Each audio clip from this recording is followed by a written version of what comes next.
Hello and welcome to Film by Numbers, a brand new podcast from Outward Film Network. Now, the purpose of this podcast is to discuss the various aspects of film and filmmaking in what we hope will be a fun and entertaining way. We do hope to have filmmakers and guests on occasions, but in the main, it will be myself and David Woods from Outward Film Network. Now, we've called it Film by Numbers, with the idea being that the discussion point will be led by the episode number. So episode 7, we could discuss 7 in the films of David Fincher, or maybe it'll be 007 and we'll talk about James Bond, and so on and so forth, all the way through for as long as we can keep going. We're hoping this will take us on many unknown paths to celebrate the wonderful versatility of film. So this episode is episode 0, Zero Budget Filmmaking. Obviously, is our first episode. We decided to call it episode 0 before we go on to episodes 1, 2, 3, 4, all the way up to episode 2001, in which we'll discuss the films of Stanley Kubrick. Episode 0 is Zero Budget Filmmaking for next to no money. And that's what we're going to be talking about. Films we've made, the limitations, the benefits, the pitfalls, the drawbacks, and so forth, as well as looking at how it can feed into mainstream film. So, Dave, zero budget filmmaking, how would you best describe it? For me, I'd say it's stepping away from the safety of production value and holding your imagination to account. You have to find a way to tell a story, a visual story, with equipment that you have to hand. So that means your screenplay, or if you're doing a more conceptual film, narrative structure has to be rigorous. And that is an intimidating way to make films, as often they look rough and ready. And even when you're exhaustively scripting, not everything always ends up translating well in performance. So no matter what stage of your filmmaking life you're at, it's a constant learning curve, and it helps you improve your craft because you have to think creatively to get out of a corner. In more straightforward terms, we've defined zero budget filmmaking on the website, outwardfilmnetwork.com, as feature films made for £10,000 and under, and short films at £1,000 or under.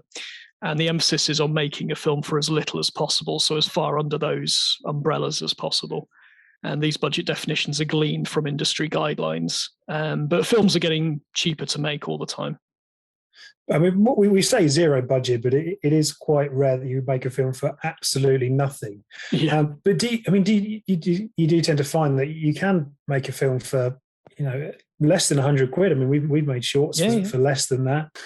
I mean, do you find when you're writing something, David, that there's almost two schools of thought on it? There's almost like the one school of thought is, I'm just going to write whatever and not think about the filmmaking process, and I know that's something I'll worry about down the line, and then the world's your oyster. It took one person to write The Lord of the Rings, one person to write Harry Potter. Obviously, they needed imagination and time and discipline, but all they needed was a paper and a pen or a typewriter or word processor or what have you. And then to make those films, it took thousands of man hours, visual effects, talent, money, all this sort of thing. That's almost one sort of method of writing. But when it comes to zero budget filmmaking and you're writing a script, do you almost have to think what is going to be achievable, and is the filmmaking process already in your mind when you're writing something? Yeah, I think that's it exactly. You do have to go in with two approaches. And of course, when you're doing zero budget filmmaking, you're pretty much producing, writing and directing usually, and often doing other roles as well. So in some ways that's easier. You can go from the producer's point of view, right? I've got this location for free. I'm just going to go with the principle of what can I do with a couple of people in a room? It's nice and cheap. And you work on your script to get it as watertight as possible. And then, of course, you don't want to be too creatively limited. You want to say a story in a way that is convincing, that is cinematic, but you've got to work within that limited space.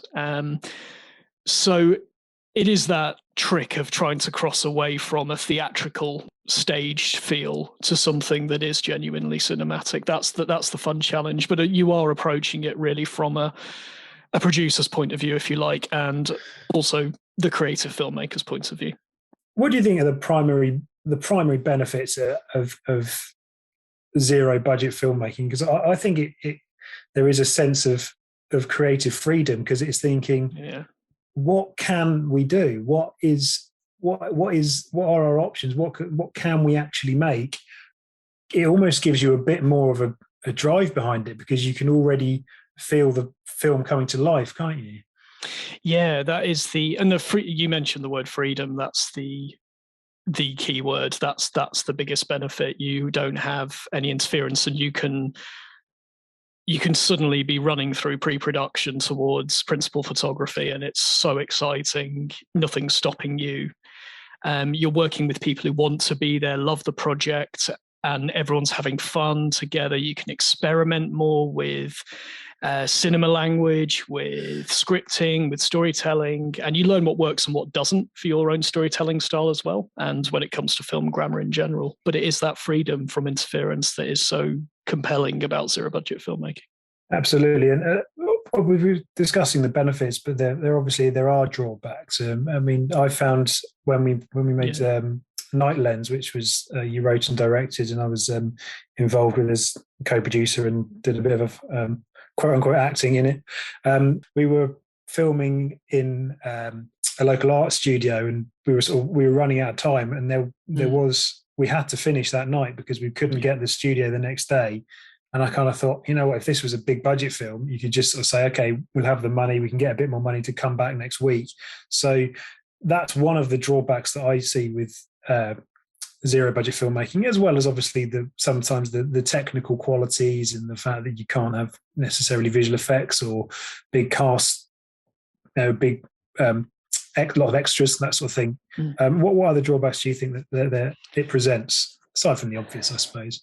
Yeah, so for me, the biggest one is you can't pay anybody, in the sense of you can't pay them full wages, and I find that really tough. But then me, Matt, we've all worked unpaid on both our own films and other people's, so we know what it's like to work unpaid, and the joy of the project is the biggest driving force, and you don't think about the money. But it would be wonderful to reward all these incredibly talented people we've had the pleasure and privilege to work with. So that's certainly difficult. Of course, you talked about having to wrap days up in a much more truncated form, and that's very, very difficult as well, because you do come out with often a compromise scene, or you've got to go with footage that isn't quite as you want it, but it'll do. And I'm a total perfectionist, so I hate having to make do, but that's the nature of the beast, and you have to go with it. That is difficult. Your scripts are actually can be quite, I've talked about the importance of investing in your script, but they can be quite undercooked because you haven't got the time to develop characters further by another 10 pages. So you've got to put as much as you can into a limited amount of page space.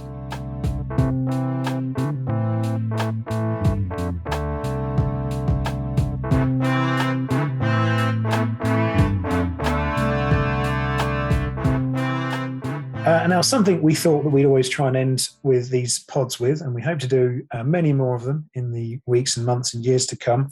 We thought we'd end with 3 recommendations linked to our theme. Now, this is low budget or zero budget. So, Dave, have you got a film that you'd recommend that comes in under the bracket of very low budget? So my first choice, I think, that's a key film for bringing the possibility of zero budget filmmaking to filmmaking practice, and also made it an acceptable expression of the art, would be El Mariachi by Robert Rodriguez, which was filmed, I believe, in the Mexican town of Acuña, which was just across the border from Del Rio in Texas. And that was made, it's a legendary film, but I don't actually think that many people I've met have actually watched it, which is a shame. It's really worth checking out. It was remade as Desperado, is that right? No, Desperado was. It's sort of in my opinion, it's more of a reimagining, but it's I think effectively a sequel. But the budget was $7,000, and Rodriguez famously raised the money from participating in a human drug trial for a drug to lower cholesterol. And he directed, wrote, produced it, edited it. And for those who don't know, the story is about an out-of-work mariachi musician who's mistaken for an assassin. He shot it in 2 weeks. I think he had 1 assistant, but it's got shoot 'em up scenes and stunt work, and most of the scenes are in one shot because they did film on 16mm film stock, so they had to do it in one take, and it's all they could afford. And I think the stock actually used up half the budget. But for all those filmmakers out there, I think my $3-4 short feature film, isn't going to do anything. Rodriguez sent a subtitled copy of El Mariachi to ICM, and they took it on, and he's got a Hollywood career. So it's a really inspiring piece of work to watch from that point of view. The story of the production of that is told in the book Rebel Without a Crew. And actually reminds me, we do have on our website a reading list, so have a look at that. We've got various recommendations of books that we've read that we like. Some are by actors, by filmmakers, and do have a look at that on our website. And Rebel Without a Crew by Robert Rodriguez is on there. I remember the joke. Someone said, read Rebel Without a Crew to see how it should be done. Watch Lost in La Mancha and the Terry Gilliam documentary to see how it shouldn't be done. And that basically tells you all you need to know about filmmaking. Whether that's quite true, but it's certainly a good quip. My first choice of low budget is the aforementioned Halloween, which is just a film that I come to time and again. There are video essays. Yeah, I've noticed you quite like this film, Phil. Yeah. I love it to the point where I've never really bothered with all the sequels, because I think it's such a perfect piece of work. It's such a simple idea. Okay, what it is a boogeyman comes back to a house, comes back to a town where he grew up in on the scariest night of the year to terrorize a few people, and or more than just terrorize them, but to try and kill them. It's a very simple idea, but it's so effectively well done.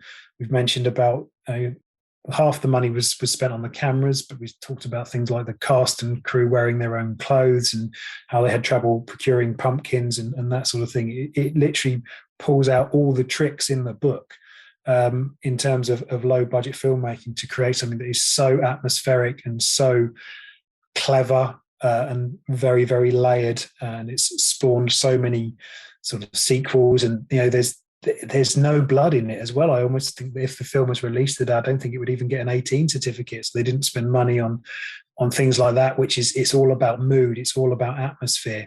And one of the great shots is when Jamie Lee, there are many great shots in it, but Jamie Lee Curtis is stood by the door and Michael Myers appeared as if from nowhere. And Dean Cunley just put the dimmer switch underneath and just slowly turned it on to light up his face as if Michael Myers is appearing from nowhere.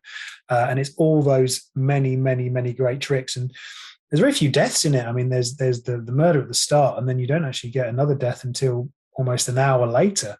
Unlike the sort of modern versions of it where there are, 20, 25 deaths, and it just kind of kills the atmosphere in many respects. And I just think it is very atmospheric, very, very original, very, very clever, and the absolute go-to of how to make something iconic with absolutely, well, not absolutely no money, but again, very, very little money.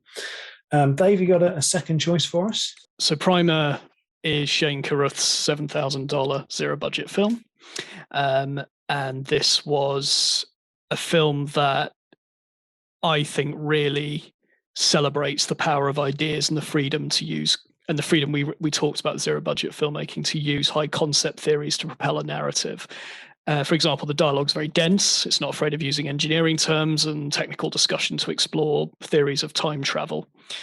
And the star of it, David Sullivan, he noted that there was just 5 of them on the crew, and they were telling a time travel story that no one's going to get unless they believe in characters. So it was something where everything went into the script, and Primer won Sundance in 2004.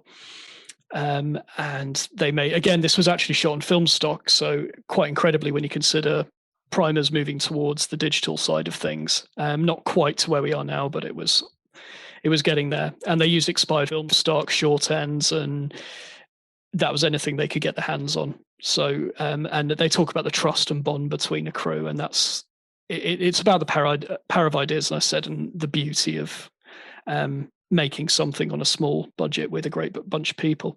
Excellent.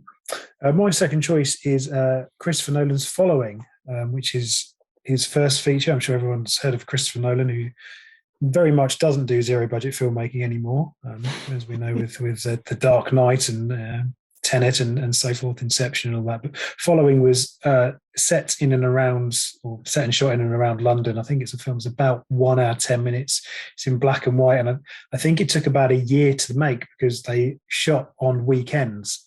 And that's literally how you do it. They all had full-time jobs. So they all went to, they had to film it on Saturdays and Sundays. And I think you had a similar experience with Till Sunset when you had to film a story it that when really people were resonated. available.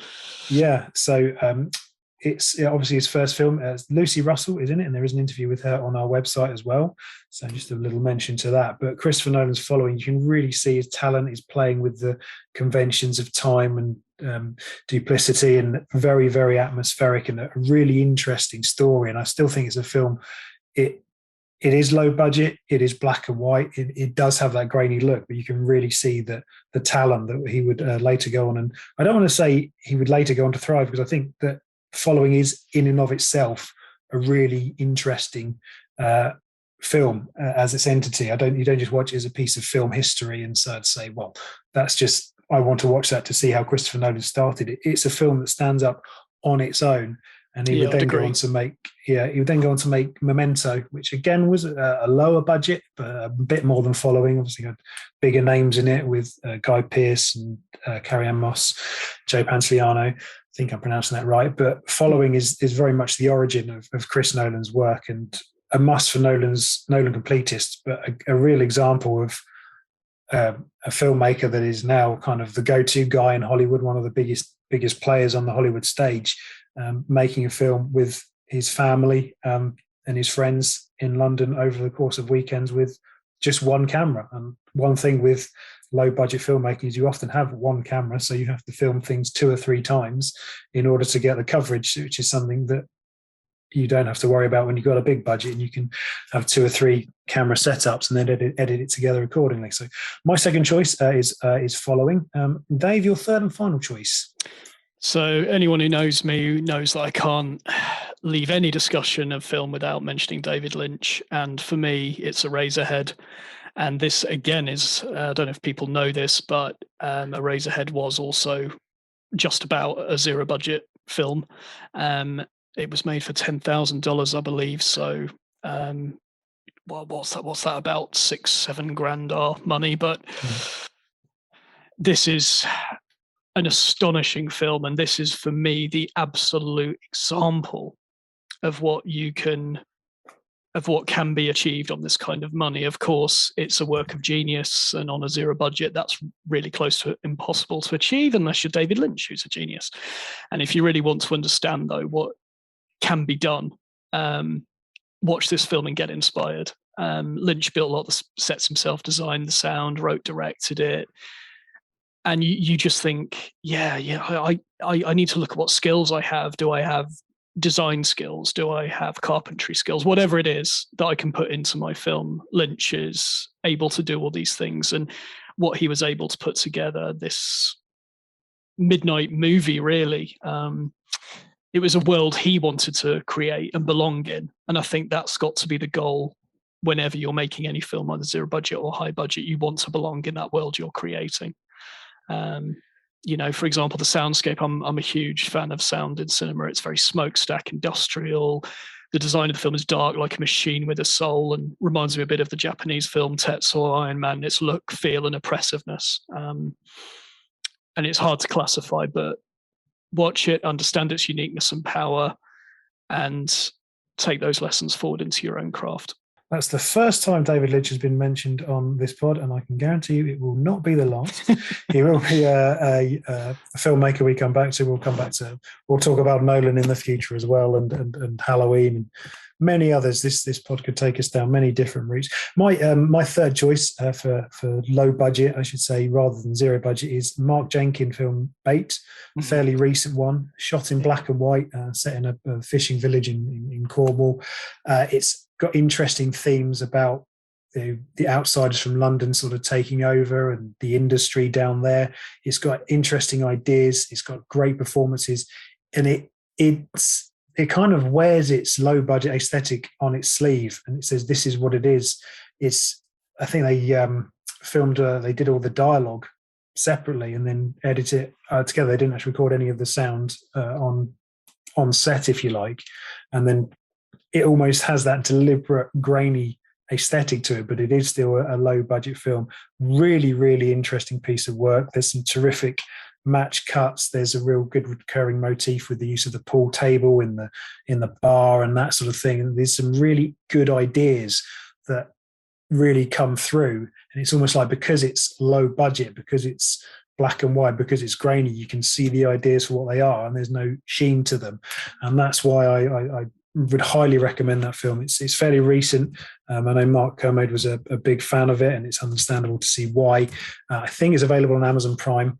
It's called Bait, directed by Mark Jenkin. I think his next film's out fairly soon. So that would be my my third and final choice.